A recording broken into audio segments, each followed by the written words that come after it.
Hello everyone, good afternoon. সকলে কেমন আছো? আশা করছি খুব ভালো আছো। আমিও খুব ভালো আছি। তো আজকে ঝটপট করে ঘুম থেকে উঠে পড়েছি, কারণ আজকে যাব একটু বাজারে। শ্বশুর শাশুড়ি বৃন্দাবন থেকে বাড়ি ফিরছেন, তাদের জন্য কিছু কেনাকাটা করতে আজকে যাচ্ছি বাজারে। তো এই দেখো উঠে পড়েছি, এখন যাব ঝটপট করে রান্নাঘরে গিয়ে আগে চায়ের জলটা বসিয়ে দেবো, ঝটপট করে চাটা খেয়ে নেব। তারপরে ছেলের খাবার তৈরি করব। ছেলের খাবার তৈরি করে মানে আমরা চা খাবো আর ছেলে কিছু খাবে না তা বললে হয়? তো আমরা চাটা খেয়ে নেবো, আর ওইদিকে ছেলের খাবার বসিয়ে দিয়েছি। ছেলের খাবারটা তৈরি হয়ে গেলে ছেলেকে খাইয়ে দেবো, দেন আমরা রেডি হয়ে বেরিয়ে পড়বো। এই যে চাটা হয়ে গেছে, এবার আমরা খাবো, তারপর ছেলেকে খাওয়াবো, তারপরে আমরা বেরিয়ে পড়বো রেডি হয়ে।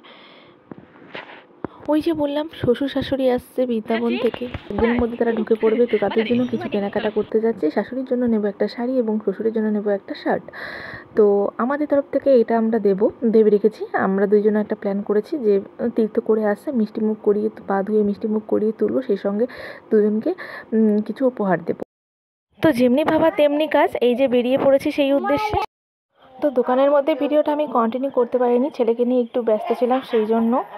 এই দেখো বাড়ি চলে এসেছি। শাশুড়ির জন্য নেওয়া হয়েছে একটি শাড়ি এবং শ্বশুরের জন্য নেওয়া হয়েছে একটি শার্ট। আমার বেডশিটের জন্য তোমাদেরকে কালারটা ঠিক করে আমি বোঝাতে পারছি না, তবু যতটা যা বুঝতে পারছো বুঝে নাও।